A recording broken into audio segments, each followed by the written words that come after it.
বাসায় কোনো মেহমান আসার কথা থাকলে আমরা সবার প্রথমে কিন্তু ঘরবাড়ি খুব সুন্দর করে গুছিয়ে রাখার চেষ্টা করি। তো আমিও তার ব্যতিক্রম নয়, যদিও রেগুলার কিন্তু খুব সুন্দর করে পরিপাটি করেই আমার ঘরবাড়ি গোছানো থাকে। যদিও আমি বাসায় থাকি না বলে এগুলো আম্মুই করে, তো আমি যখন বাসায় থাকি তখন নিজে করাই ট্রাই করি।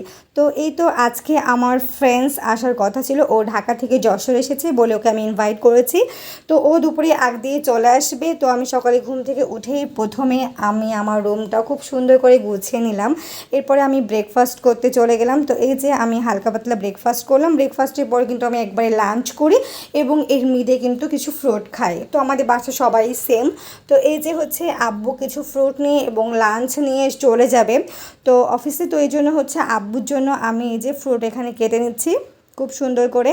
এরপরে তো আপনাদের একটা কথা বলে রাখি, আমার কিন্তু একটা পেজ আছে, বিজনেস পেজ মিস্ট্রিস কালেকশন। তো ওইখানে আপনারা যাবতীয় সমস্ত কসমেটিক্স আইটেম খুবই রিজনেবল প্রাইসের মধ্যে এবং একদম অথেন্টিক প্রোডাক্টস তাই আপনারা পেয়ে যাবেন। তো আমি আমার পেজের লিঙ্কটা অবশ্যই এখানে কমেন্ট বক্সে দিয়ে রাখবো, আপনারা একটু ভিজিট করে দেখবেন এবং কিছু পছন্দ হলে অবশ্যই হচ্ছে পেজে ইনবক্সে কমেন্ট করে আপনারা হচ্ছে অর্ডার কনফার্ম করতে পারবেন। তো এই যে হচ্ছে আম্মু কিন্তু ওই পাশে বড় বড় আইটেম রান্না করছিল, যেহেতু এটা আম্মুরই দায়িত্ব থাকে। তোমার ফ্রেন্ড আসবে এই জন্য আম্মু হচ্ছে পোলাও, মুড়ো ঘন্ট, ইলিশ মাছ ভাজা, আলু ভাজা, এরপরে হচ্ছে আপনার চিকেন রোস্ট সহ আরও অনেক আইটেম করেছে, আপনাদেরকে কিন্তু শেষে দেখিয়ে দেবো। আর আমি এখানে ফুড কেটে নিচ্ছিলাম।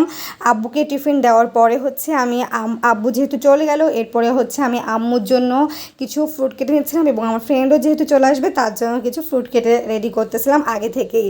তো এই যে আম্মুর জন্য এখানে ফ্রুট কেটে সুন্দর করে রেডি করছে। আমি কিন্তু সবসময় মানে বাসায় খাই আর যাই করি, যাকেই দিই না কেন, খুব সুন্দর করে প্রেজেন্ট করতে পছন্দ করি।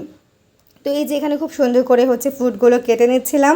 এরপরে আম্মু কিন্তু এপাশে রান্না করছিল এবং আমি আম্মুকে অনেক হেল্প করছিলাম, যেগুলো ক্লিপ নেওয়া হয়নি। এরপরে আমি এখানে দুধ চা বানিয়ে নিয়েছি আমার এবং আমার ফ্রেন্ডের জন্য। এরপরে হচ্ছে এই যে এখানে হচ্ছে ইলিশ মাছ ভাজার দায়িত্বটা আম্মু আমাকে দিয়েছিল, যেহেতু আম্মু অনেক বড় বড় রান্না করতেছিল।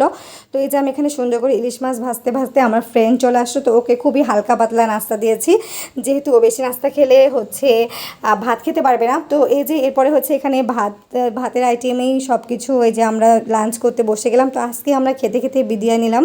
তো আমার ভিডিও কেমন লাগলো অবশ্যই হচ্ছে আপনারা কমেন্ট করে জানাবেন। তো আজকে এই পর্যন্ত, ধন্যবাদ।